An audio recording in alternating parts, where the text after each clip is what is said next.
All right. Well, we're back after a long time to talk about some couples chronicles again. I don't even know what our subject is today. Yeah. So I'll let Wifey start us off. For those who don't know us, I'm Jeff Armstrong Sr. And I'm Javon Armstrong. And we've been married 18 years next month. Yes, a month away from 18 years. 3 kids. 13, 15, 17. Yes. And House. Lots of marriage stuff. Yeah, house but no dog. Never. But we'll talk about it another time. Ain't nothing to talk about. Yeah, so it's been a long time since we've had a video, and a lot of life has happened. So, which we'll get into, but a lot of life has happened, and as a result, we haven't had time to do videos. And even now, we had to make time. And that's the thing is I'm discovering is that you just got to make time. You got to make the time. The time will never be perfect. It'll never present itself. You just have to make the time. And so I intentionally put this on the calendar a couple months ago. And I said, you know what? Yesterday while driving, I was listening to this amazing podcast, which I'm sure I'll talk about him, by Tim Ross. And I was listening and I was like, you know what? We need to get back to our couples chronicles. So here we are.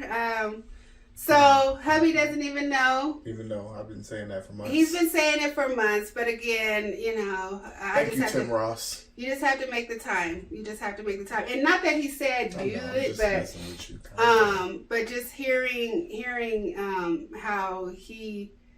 I don't even want to get into his story because he could tell his own story. Shout out to @Tim Ross in the basement, and I guess I would consider myself a basement dweller. That's what he calls people who listen to his pod. And we're in the basement right now. Yeah. So, I just been enlightening. He was a pastor for 27 years, and now he has a podcast. And just listening and hearing some things, and I know that Jeff and I have.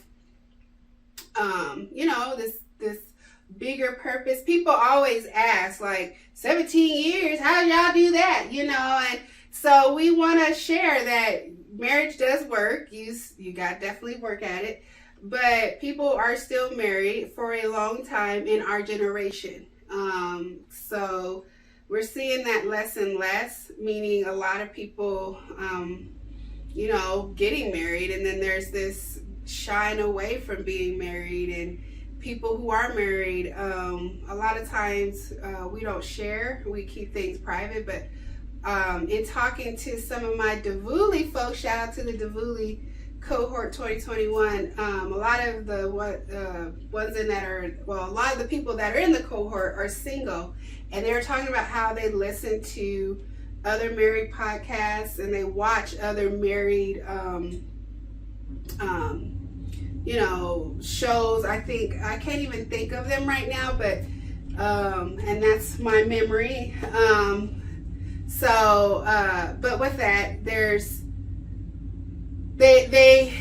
they watch them, and I asked them, I said, so being that you're single, what is it about watching shows that show real married couple with real issues? What is it that draws you? And they express that, it's shows like the reality of what really married people deal with, like not a fantasy.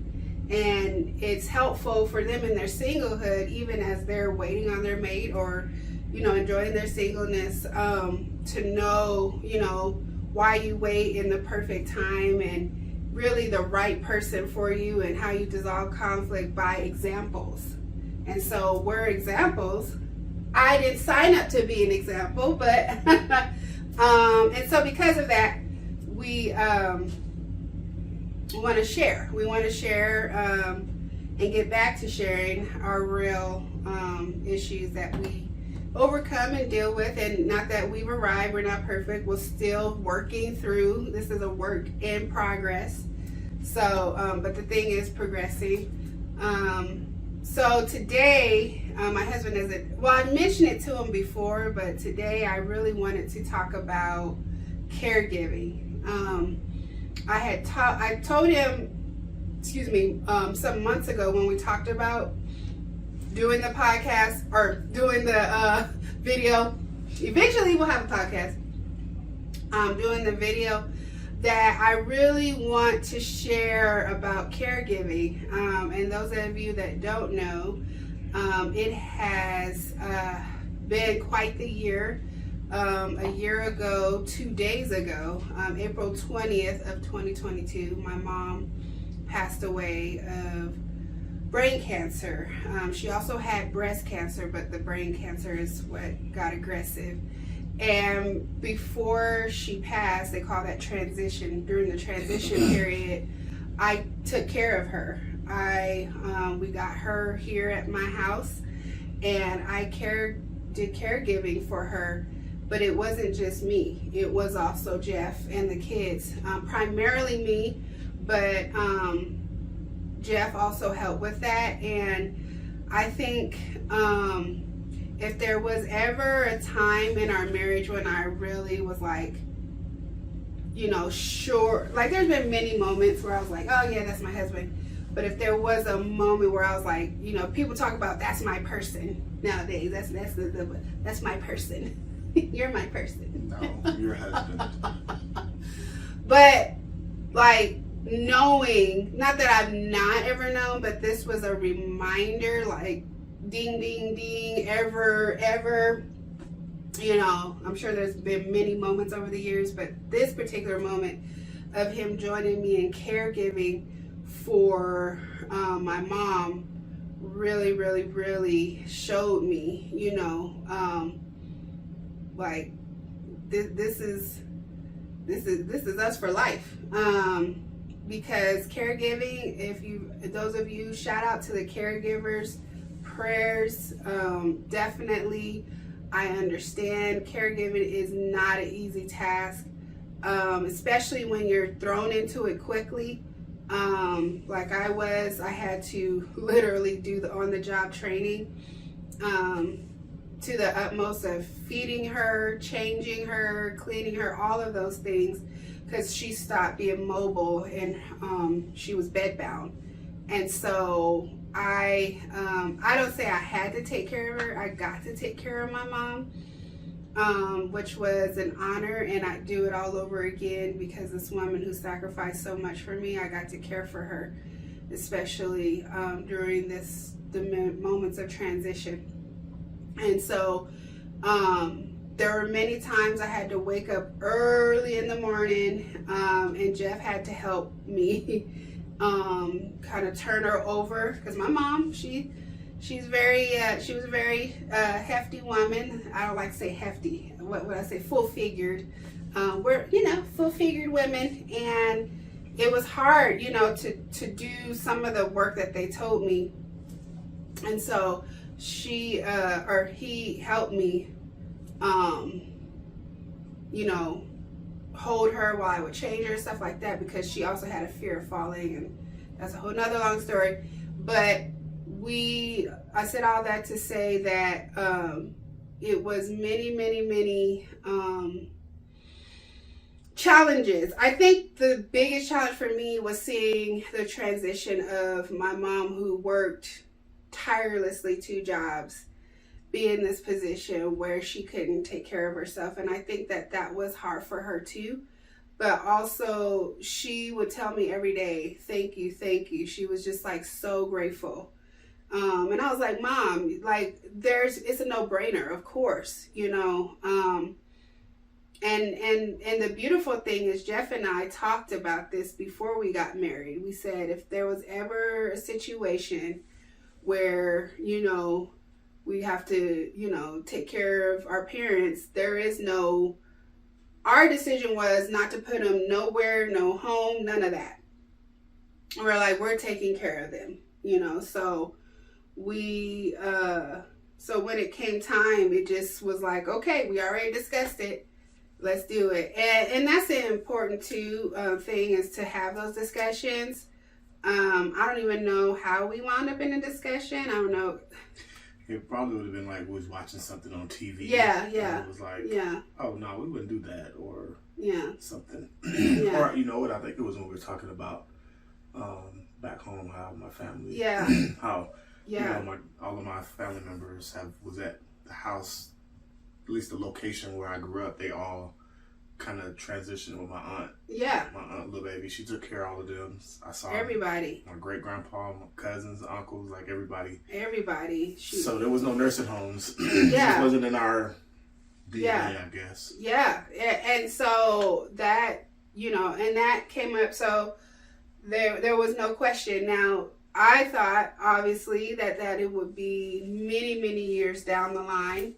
But life, you know, is life. It, you know, it has its way of presenting itself when it wants to, and not when you plan. So it was really, honestly, it was a tough time emotionally, because, again, my mom, you know, and then also the reality that I didn't want to face, which was the transition, meaning that she was going to transition on. And then that'll be another video maybe that we'll do after she transitioned and went home to be with the Lord, what that journey, because I'm actually still in that journey. I'm a year in, and I don't think I'm I'm definitely in a better place. The fact that I'm actually able to talk about this without tears strolling down, and not that tears are a sign of strength, but I'm okay to do it, to talk about it.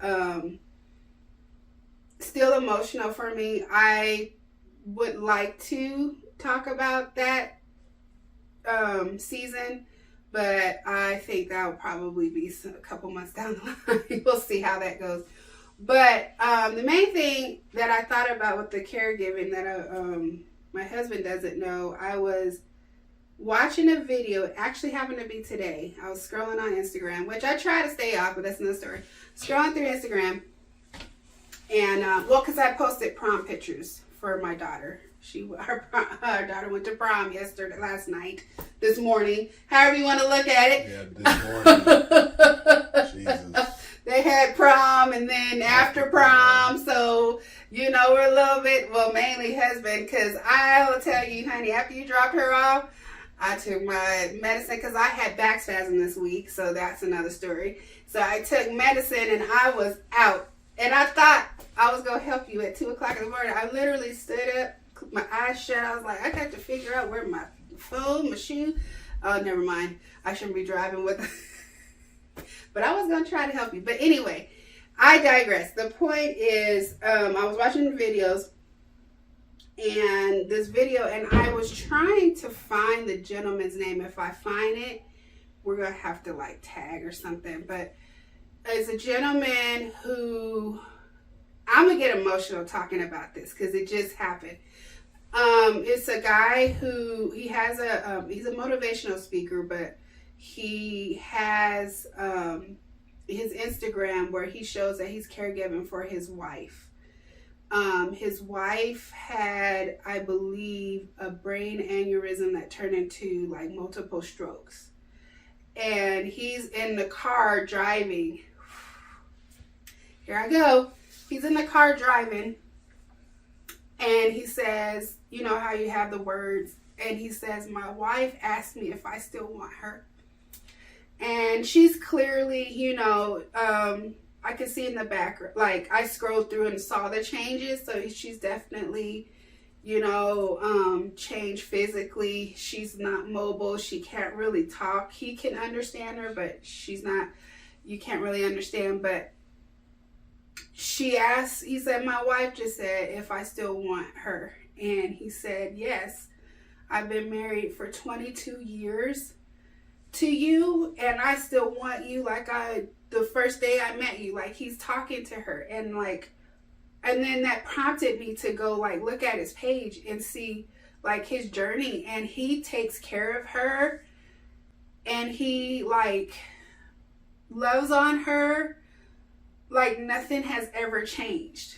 Like that was amazing to me to see, because I'm getting so emotional, because I think sometimes we think that, I know particularly me, like there have been times where obviously things change, like your body changes, your sometimes your mental and emotional health changes, especially like I've been grieving, you know, over mom's passing. I'm in that state of grieving, and so your mental and emotional health can change, your physical health can change, even how you relate to one another can change. Like there's just so many changes that happen as life, you know, goes on. We're supposed to grow. We're actually supposed to grow. We don't and you can't experience the things that we've experienced without there being a push for growth. Like sometimes the change has been forced. Like with my mom passing, there was a lot of things that I had to redo, rethink, and that I still am. But I think it hit me, and it hits me so much because to see him, like it was not fake. Like you can tell, like he truly loves his wife right where she's at. Like that's the unconditional love. Like she can't get up and beat her face, right? Do her hair, like not like, and when I say beat, you know, like do makeup, and my husband does like this when I do the eyelashes. Like she can't put on, like, you know, like as a woman, when you feel like you got to do all of this, you got to do a girdle or Spanx or whatever. And he truly like loves her and honors her right where she's at. Like I've never, like, I know what that is to like caregive, but like truly, like when I think about us, like there's a no-brainer. Something, heaven forbid, happened to Jeff, I'm taking care of him. And so to see that, like that's a whole nother level of love. Like he has to feed her, he has to change her, he takes her on drives. He doesn't leave her sitting in the bed all day. I mean, it's just amazing. Like, and then you just, some of these superficial gentlemen out there, like, oh, she don't have the body she used to have. And she, you know, us as women feel like we got to get butt injections and breast this and shape this and that and look like an Instagram model. That is fleeting. Like that is so temporary. Like that's why I've said through this journey, like when life happens, not if, when life happens, like you gotta know that person that you're with, like don't waste your time like with thinking, okay, I'm gonna get this person, attract them by my butt, my hair, my weave down in my back, and all of this other stuff. Yeah, that's going to attract them, but that's not going to keep them. And you're not the only one doing it. There's a whole host of women doing it. And there's got to be something deeper in order for there to, like, we didn't make it here 17 years based on superficial attraction. And matter of fact, don't get me wrong, I'm still attracted to my husband. That I've always been attracted to him, but that is it's not just his physical. It goes so much deeper. So I saw that video. I have to share it. I couldn't find him, but he has a whole bunch of videos. And then I looked up, you know, they had a GoFundMe to see, you know, what happened, and that's how I found out, you know. And he shows like old vacation pictures and stuff, like her physical appearance. A lot of the stuff has changed as a result of she almost died.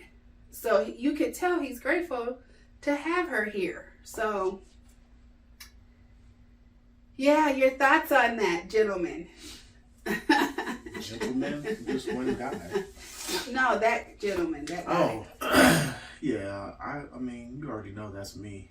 Like, again, just society, a lot has changed. You know, like, again, we live in like a microwave, you know, society where people want instant gratification, and, you know, nobody wants to go into anything that's going to last anymore, it seems. You know, people kind of do what they want, but then everybody's going to get older at some point. Yeah.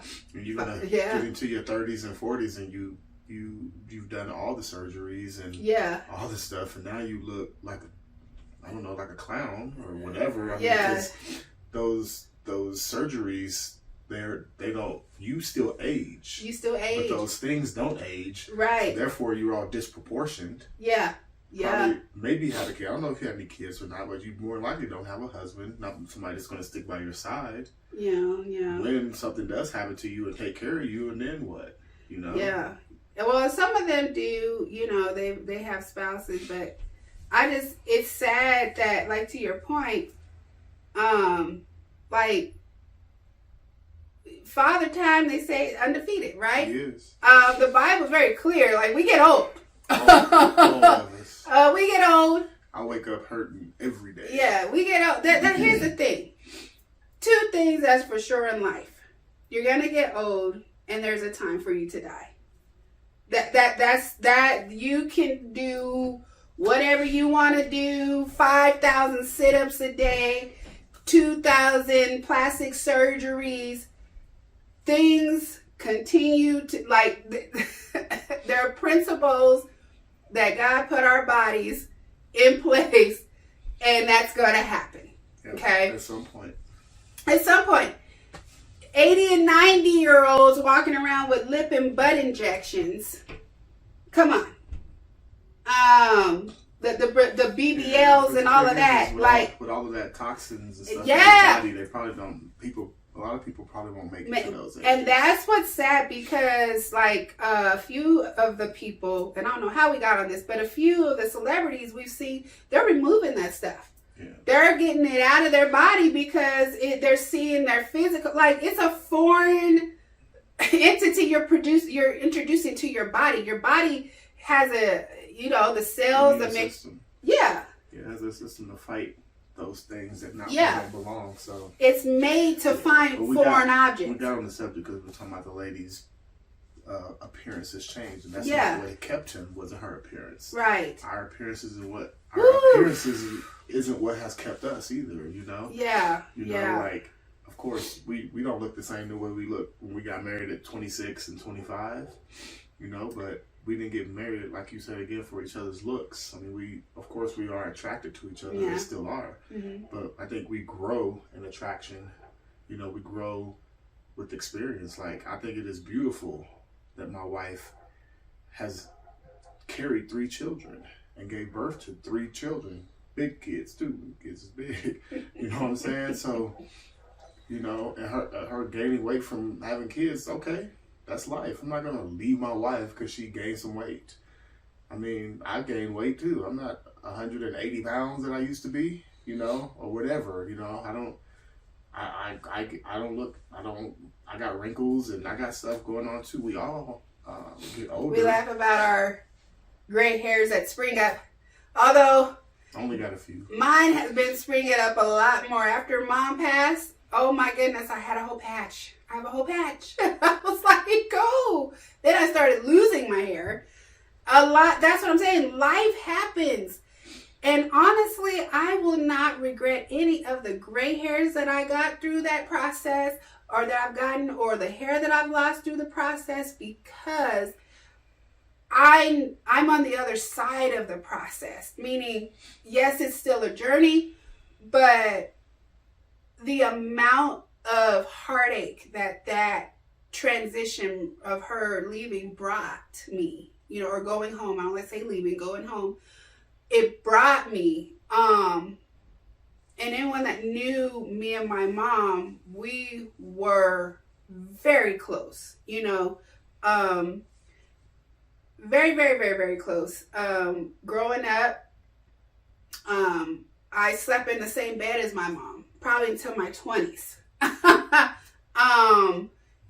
Some people will say codependent, unhealthily close, but she was a single mom, and all we had was each other, outside of my grandma. And then when my grandma passed, back in 2000, then it really was her and I until Jeff came along, and it was me, her, and Jeff, and then she got married. And, but still, it was always like we still always had that connection and that relationship.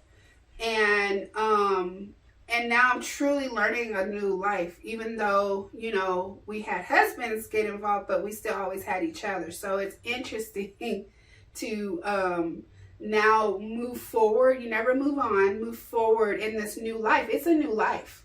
It is. It's just like a person who, like the lady who had the brain aneurysms and the stroke, the gentleman who's taking care of her.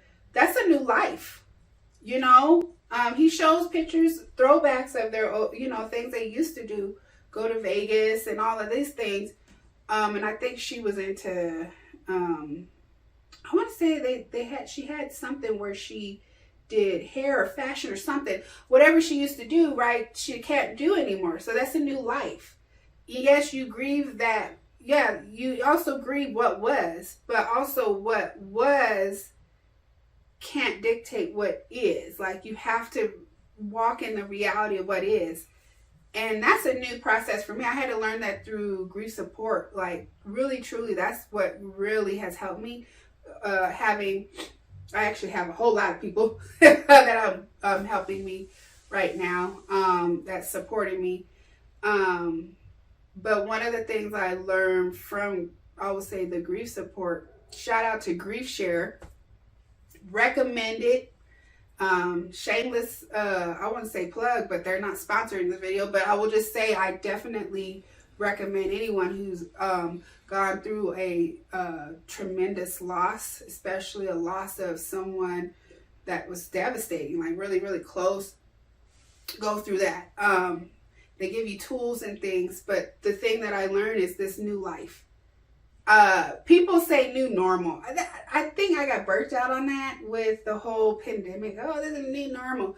But truly, yes, COVID shifted life. We can't really go back to what was, and we're not supposed to. That's the thing I'm learning too through this. Like, life happens and things happen, but we can't go back to what was. You never can. And I'll also embrace that, because what we have experienced, like through COVID, things we experienced, like the whole world was shut down. We learned what it is to sit and be quiet and sit and learn one another. People's relationships, they learned whether or not they were supposed to be together. People also quit their job. There was a great resignation. People realized, this ain't cutting it. There was a lot of things that, and it's supposed to, because when you quiet down, you start, busyness of life can distract you. So that taught us a lot of things. Now, there are some some things that happened. Divorce rate went up. The amount of anxiety and depression, they've seen an astronomical increase. Even schooling, how schooling is done, how work policies of coming to work sick. Don't come. Don't come, and there's not, and you don't have to worry about losing your job if you don't. Well, you shouldn't. But yeah, there's just a lot of things that we learn from that, and so in caregiving, back to what we're talking about, that taught me a lot about scheduling. I had to make sure I was good in that, and I'm grateful that shout out to my Auntie Phyllis and Auntie Jen, who made sure and helped and give the gift of caregivers that came along, like some CNAs that came alongside. Also Denver Hospice, shout out to them, sent. Shouting out everybody. Yeah, because shout out. We're gonna give you a session at the end of the thing where you do your shout outs. Sorry. Just at the end. Sorry. So now that we're over it, there go my shout outs. Right, yeah, because I want to acknowledge people because they truly helped. Like Denver Hospice, they helped us. They sent, they trained me because I was like, I don't know nothing. I didn't go to school. This is what I always say. I didn't get clinical hours to be a nurse. I'm not the easiest person to when adversity hits, and that's also taught me. She ain't lying. But I'm also grown. Like this has been such a lesson. But but we're talking about the caregiving and talking about the gentleman. Like, I gotta find out what the gentleman's name so we could, tag him so you guys can check it out, because that is truly unconditional love without condition, in sickness and in health. Like, that's like really honoring. Like, that's a vow we made to the Lord. Vow we made. I'm just saying, us, we believers in the Lord, we made a vow not to each other. We made a vow to the Lord on behalf of each other, which brought us into covenant, which is basically a vow, and we are bound by our word. Deuteronomy says, defer not to pay. Like, don't make a vow and don't keep it. And we choose to keep the vows. Yeah. Not everyone has, but we make the choice. And again, marriage isn't easy. It's not. But being single ain't easy either. Especially nowadays. Man, ain't no way I'll be stuck. If anything ever happened to my wife, I'll be single for the rest of my life. Yeah, no way I would try to date anybody. Because the thing is, honey, when this is so powerful that Tim Ross, I'm not going to shout out, but he said, when he would counsel married couples, it's not that, he's like, right now, you guys, are in love based on what you know, but also realize there's some stuff you don't know. Like, you don't know if that person, like how they handle anger. You don't know if that person one day will not be able to walk and talk behind a brain aneurysm and have stroke. You don't know if you're going to have to help that person take care of their mom, who's fighting cancer. Like, you don't know in that moment. So it's not only are you married what you do know, but it's what you don't know. And guess what? We don't even know ourselves, like what the future's gonna bring of us in the, in that moment. We're not, 20 years down the line, you don't know. Because trust me, I had some plans, and I know he's still waking up from last night. The plans that I had, I truly believe, you want to, make God laugh. Tell me your plans, because we don't plan nothing. Really, I mean, we can make plans, but that does not mean that the plans are going to happen. So with that being said, like, when you're swiping right and left and meeting on, I don't want to say the names of the different internet sites. I sound so old, but I'm sorry. Like, I guess we met organically is what they say. We didn't meet online, and nothing against meeting online. But my thing is you can be anybody you want to be online. I'm just saying, I'm not knocking, don't get me wrong. I'm just talking about what I'm talking about. You can be anybody you want to be. You can filter whatever picture you want to filter. You can even screenshot and what is it? When you do the green screen or whatever. Photoshop? You can Photoshop whatever you want on your body. You can Photoshop wherever you are. Catfishing people. And naming no names, but we have picture. Like, you don't look like right. And you don't know their living conditions. You don't know their job conditions. You don't know their work habits. You don't know their financing. I'm just talking about what I'm talking about. I'm just talking about what I'm talking about. Anybody can get online. Anybody.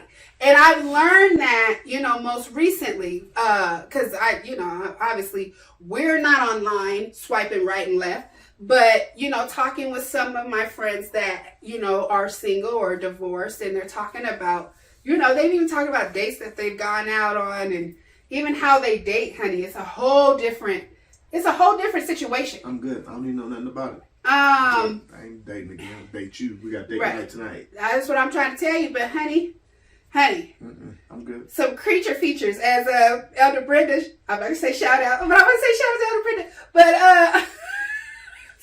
she called them creature features. I want to be clear.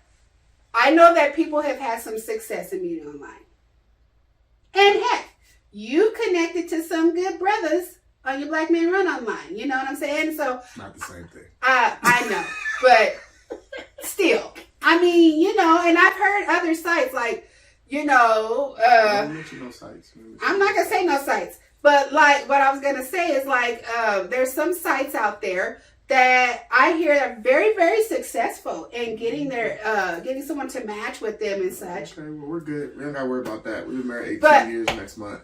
We can move on from this subject. But I was just saying what you don't know, right? Yes. You don't know in that moment. You're marrying what you do not know.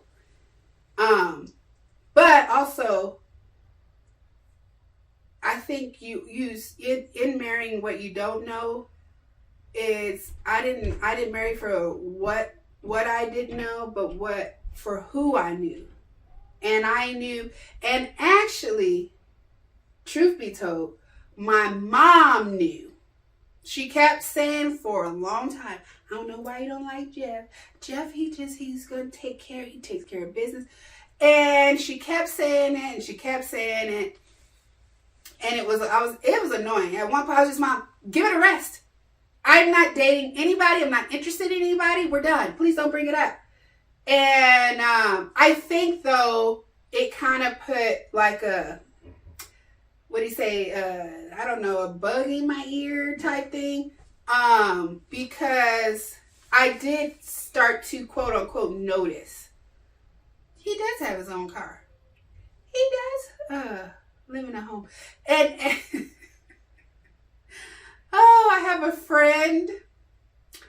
I won't say her name, but she knows who she is. Where she has gone out on dates, and gentlemen have told her, some would say I'm a catch because I got my own car and my own house. And she was like, please, I've been having that since I was 19. Well, the funny thing about that, you know who I'm talking about. The funny thing about that is, yeah, there's some basic things like that should be like, yeah, you should have a job at 40. That maybe the rap career is not happening. I don't know. Keep hope alive. But I don't want to dash anybody's dream. If you out there still pursuing your rap dream at 40, go for what you know, but make sure that you are living under a roof that you pay for.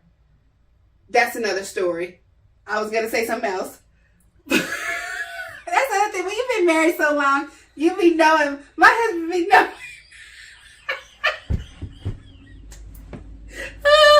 He be knowing. Don't mind her. He be knowing, I'm just talking about what I'm talking about. So, we talking about caregiving. Okay, let's get back to caregiving. Since we're not talking about caregiving. I go down rabbit trails, but all in all, I say this, is when it comes to the caregiving, that's, for me, I know that like my husband, we got each other. That's the thing, like he got me, and I got him, because it was not easy. There was even times where we were up for 24 hours because, you know, trying to keep her symptoms under control. Then at one point, she didn't want me. She was calling my husband. She was like, Jess, because she couldn't say Jess. You know, what a blessing and an honor to not only take care of this woman who take care of me, but also have my spouse, my husband, my love be able to join in and help me. Like, he could have totally said, oh, that's you, that's your mom. That's not him, but I'm just saying. Because it's not an easy thing. It is not an easy thing to get up and be like, well, honey, you got to take the kids to school. I mean, during her treatments, he had to do a lot of picking up, dropping off, cooking. Like, there was things he had to pick up and do more of, because I was taking care of her at that time at her house, taking her across, the city. And of course, we moved way far, so we bought our house, which that'll be another video, for much further. So I had to pick her up, take her farther down, then come back. And so all of those things, that really showed me. And then I think the other moment with that, along with the caregiving, like, it truly was like he was taking care of his mom. That's the way he did it. Like, it wasn't like it was like your mom. It was like our mom. And with that being said, Mother's Day, my honey surprised me, because I said, those of you who don't know, I got my mom's signature tattooed on my arm, because she passed probably 2 to 3 weeks before Mother's Day. And so it's your only tattoo, and it's my only, first and last. But he surprised me, and he got it too. So he got the tattoo too. And I said, because she was truly our mom. Like, she called him her son, and he helped take care of her. Like, he was her son. And so when you have that type of a bond together, and when she got sick, it was just a no-brainer. And so, yeah, that's what I wanted to talk about today, along with other things. But that was the main thing I wanted to share. And really seeing that video of the gentleman taking care of his wife, I was like, oh yeah, we got to talk about caregiving. And like I said, caregivers, the advice I would give is take the help. Like, if people offer to cook a meal, thank you to everyone that cooked meals. We had so many people. We had, I'm trying not to shout out people. My lovely sisters, my praying sisters. Everybody. Everybody. That came and helped, and cooked and brought meals. And even the caregivers that came, and like, they would do above and beyond and do laundry and clean. Like, take the help. Take the help. If someone's offering it, take the help. And that's one of the things I learned in my grief support. Like, you need the help and they're offering it, take the help. And it could be the Lord sending someone your way to help you while we cannot do it all. We can't. Especially during an intense emotional time of caregiving. And if they give you a couple of hours to take a break, take it. Because you got to be able to take care of someone and be in the position to take care of someone. And I know that that can be hard. We can feel like we're being selfish, but really it is selfless to it's an act of kindness to yourself, to be honest. It's an act of kindness. Like, we're so good at being kind to other people. Be kind to yourself and take care of yourself. It's important, because then if someone has to come over and take care of you because you weren't taking care of yourself, it kind of defeats the purpose. So you gotta, whatever it is. I'm a big person going on walks. I don't care if you gotta go and drive down the highway, go take yourself for a Dairy Queen Blizzard, whatever it is that you gotta do. It's important, so that you can come back and be able to take care of. And actually, I was looking at videos of the time I was caregiving for her during this time last year, and I saw some videos and I saw some pictures, and I was like, ooh, my nails, ooh, my hair. I was still getting my hair and nails done. Okay, Yeah, so I still made sure, I still took care of myself, and I think that was important. And I think a huge reason of that is I had learned that I lacked balance in how I was caring for myself. Actually, before that, I went through this amazing training. Shout out to Davuli again. Sorry, I have to say it, because I learned through there that I wasn't so good at taking care of myself. Everybody else, but not myself. And learning to take care of myself. And then when it happened that mom, started getting sicker, and I started having to take her to treatments and so on and so forth, it was so timely to learn, because I still was able to manage my schedule and making sure that I was good. I still went on walks. I still got my hair done, nails done. I still met friends sometimes for lunch. Sometimes that's my getaway, to go for brunch or lunch. Shout out to my friend. We always go to Denver Restaurant Week. And then we're good about connecting to each other, because I was like, look, we got to stay connected, because that's the thing too, is you have so many things pulling on you that you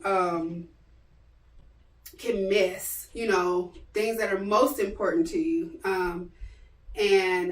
So I said, hey, we got to still do our date night. So we did. There's a quote that I want to say by Stephen Covey. He wrote the book First Things First. He says, you cannot spend your life sawing, talking about a saw, like you saw wood. Can't spend your life sawing without sharpening your saw, because eventually that gets dull, and then you're ineffective, right? How ineffective is a dull knife or a dull, saw?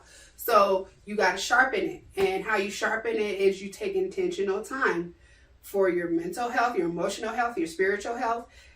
Praise the Lord. That spiritual health has taken me through. I really believe, honestly, honey, I am where I'm at, meaning,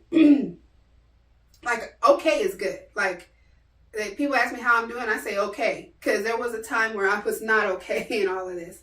But I really think my intentional reading the word has tremendously, I think, shout out for sure to the grief share. Sorry. But I think, reading my year in the Bible, that has helped me so much. My time with the Lord in the morning, before I talk to anybody else, before I get out of bed, before I hit on Facebook and Instagram, all that stuff, I'm like, okay, what does the Lord have to say? I think that's that foundation. And they say the first thing you introduce to your brain in the morning can actually impact the rest of your day. So I'm intentional on what that is, because they said it does. They said whatever you first look at sets the tone of your day. Psychologists did studies, and they found that. So because of that, I'm intentional. Okay, I was like, well, since that sets the tone, I want the Lord to set the tone. So, and it's helped me in my healing, in my healing process in this journey. So, not easy. Caregiving is not an easy thing, but it is something that you may have to face, and those of you who are in it, definitely I understand. And caring, and the person you care for is different, because there were moments where sometimes even the person you care for don't want that help. I feed myself, I drink myself. Okay, when you're done with that, so sometimes it could be a fight. There was times where I had to give mom medicine and she was not having it. Smacking my hand up there, trying to sneak the oxygen. She'd snatch it, throw it. So I understand, it can have its challenges, but when you focus on what you're the goal, which is to take care of that person, and it's hard, it's challenging, especially when they're challenging you, but push through for sure, because that person is sick. I'm sure the frustration of not being able to do the things they were able to do. I'm sure the frustration of feeling the pain and the hurt that sickness brings, the frustration, the grief of what was. Like, I'm sure they're in their own journey in this too. So approach it with that. I would say approach it with that in mind, that, you know, if they're yelling or if they're cursing you out or they're throwing stuff across the room, that's out of a frustration of their condition. And we got to be able to be bigger than the condition in the situation and not let that determine how we care or what we do. And even if that moment you're like, you know what, I got to take a break, I'm too frustrated, that's a good time to take your moment. If you need longer than a moment, that's a good time to call out some help. And if you can't have help, it's like us, it was 2 and 3 o'clock in the morning. Then you say, okay, you know what? I just got to push through this. And then the nurse will be here at 7. At least by then I'll be like, okay, here, I got to go for a walk. Something, you know, I get it. So, yeah, that's what I will have to say about the caregiving. Any thoughts you have? No, me not. I mean, everything you said, you know, I'm on board with. You know, I think this was more for you. This wanted to get that out. You know, so I wanted to allow you to do that. So I think there'll be some of these I'll talk more, some of these you'll talk more, or vice versa. But this I think was more for you to get out and say what you wanted to say, what was on your heart. So yeah, I'm good. Yeah, it's been on my heart for a while. Like I told him, I was like, I want to talk about caregiving. But actually, I said I want to talk about the transition of mom. He's like, you ready for that? I was like, oh, yeah, you're right. Let's talk about the caregiving process before, because I don't think I've shared with him. I think I did share with you, but, or maybe I did. I don't know. About what? About how you stepping in and helping me. Yes, how we that, talked about that. Yeah. Like, you know, when you have those moments, you're like, oh, I'm so in love. You know, when we were first dating, I think that first, oh, so in love, was when he bought me some pink Air Forces. I had never had anybody buy me some shoes outside of my mama.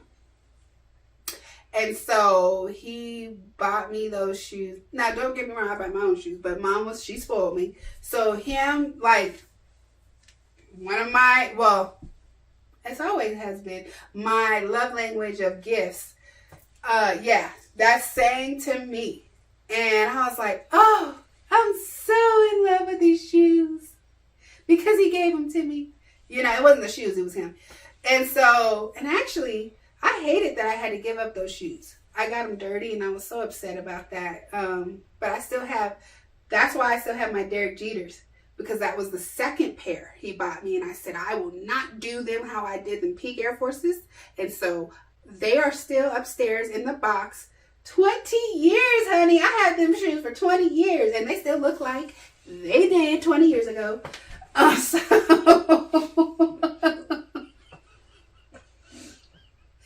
I think that was my oh, so in love. So, like, again, there's been things over the years that you've done, but I think that was the first one that, to my recollection, was that, no, when you brought me soup. But that was before we was dating. I was like, okay. When you brought me soup, and I told you I was sick, and you brought me soup, and I was like,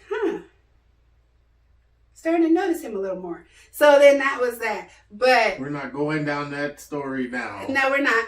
But I'm getting back to what I was saying, which is seeing you care for mom the way you did and helping me care for her, and the way you, like, even calm me down, because you knew that was an emotional time. Like, you were just so understanding, so comforting. You were there for me. Like, one thing I do know about my husband, even like this week of having my back spasms, like, there was a couple days I was out, like I couldn't move. And he wasn't like, oh, like annoyed or anything like that. He that's what I love about Jeff, is that he's so even keel when it comes to that. Like, things don't really get him bent out of shape like that. And he was just like, well, you need to take the muscle relaxers and go to bed, and I'll get the kids, or I'll do this, you know. Like, he's so understanding. And that's what Mom knew of you. Like, she knew you would be that to me. Even though I didn't know. She knew you would be that. And that's the thing. You'll get to the point of caregiving, things you don't know. I didn't plan on having a back spasm. I was upset, as a matter of fact. Just like, and then he has had situations where it's like we switched. I've always dealt with allergies, and he's dealt with back spasm. But now he's been dealing with allergies. I've been dealing with back spasm. And so, and even helping him, like, he was up all night coughing twice, coughing and sneezing, and I was like, oh, I felt helpless, because I was like, honey, I don't know, what's triggering you. You're gonna have to talk to the doctor, but hey, try this medicine, try this, those. And I think at one point I even came downstairs and I just sat with you on the couch. So yeah, I came downstairs to keep from waking you up. And then you came downstairs anyway. Yeah, I came downstairs because I wanted to make sure you were okay.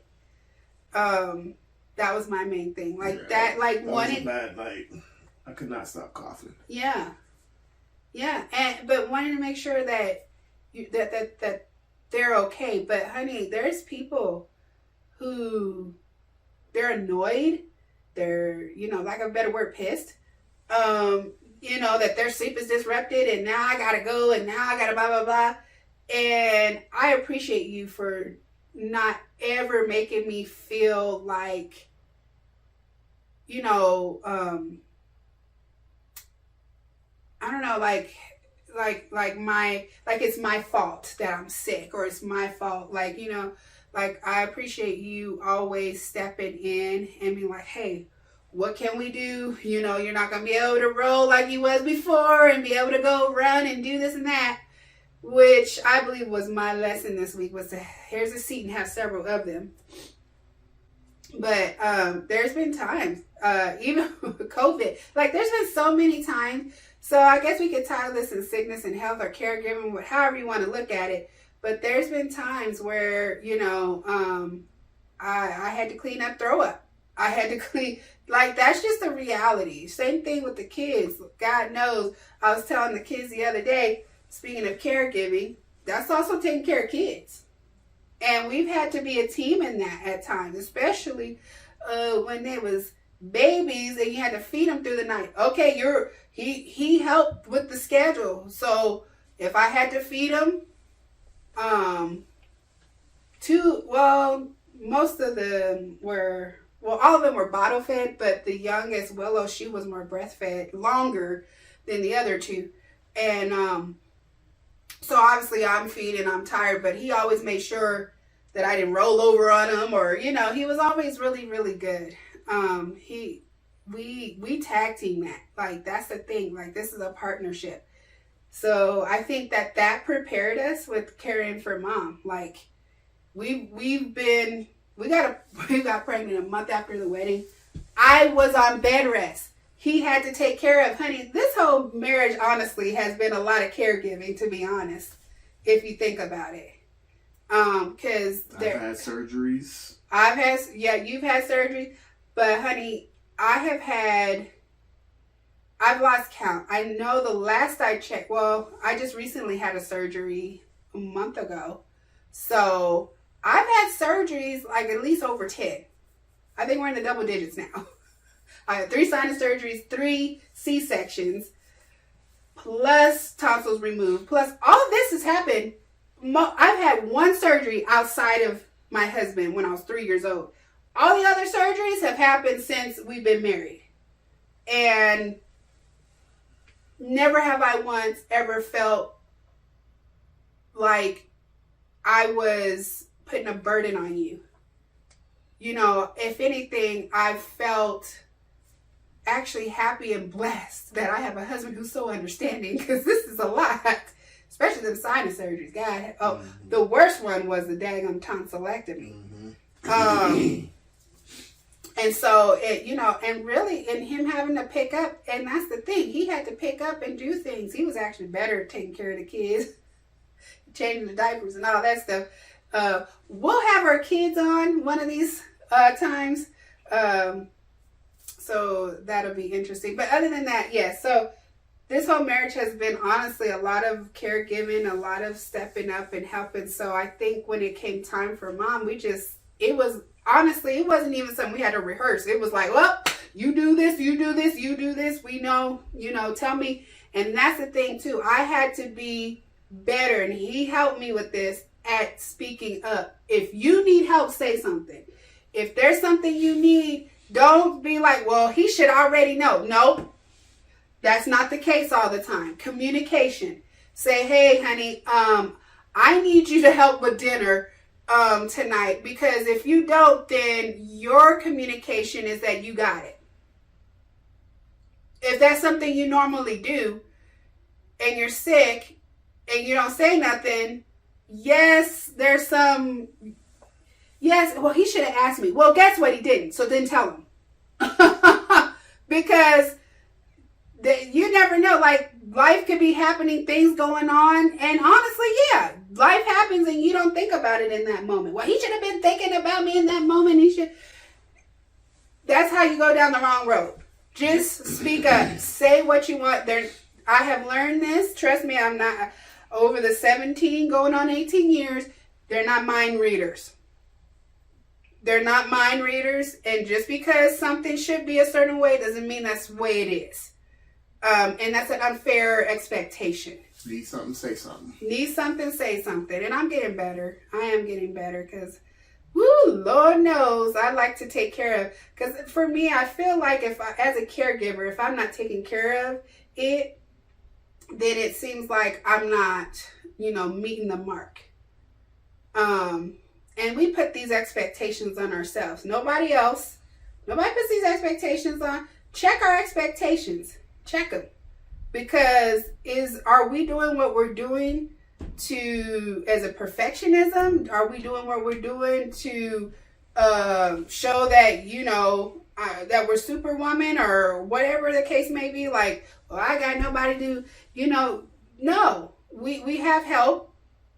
Kids, yes, you will do dishes, vacuum, cook dinner, and right now Zeph is cooking dinner right now, and laundry, yes. And guess what? They'll appreciate it, because then guess what? They're gonna get older and be out on their own, and they gotta have the skill. And it's not like 18 skills there. No, it's what they've learned during the time while they're under us. So, yeah. That's what I have to say about caregiving. I know this has probably been a lot long. I'm gonna have a lot of edits, but no edits. Yeah, this has been. We don't edit. We raw. Yeah. Those of you who have tuned into our videos before, I tend to go back to rabbit trails, but he always brings me back. So I try. Yeah. Well. Thank you guys for tuning in. I appreciate each and every one of you that are, who rocked with us, who are, giving this video a view. Feel free to share, with anybody. We'll do better at keeping content going. Yeah, try to make this a podcast too. So we'll see. Yeah. Good job. We did it.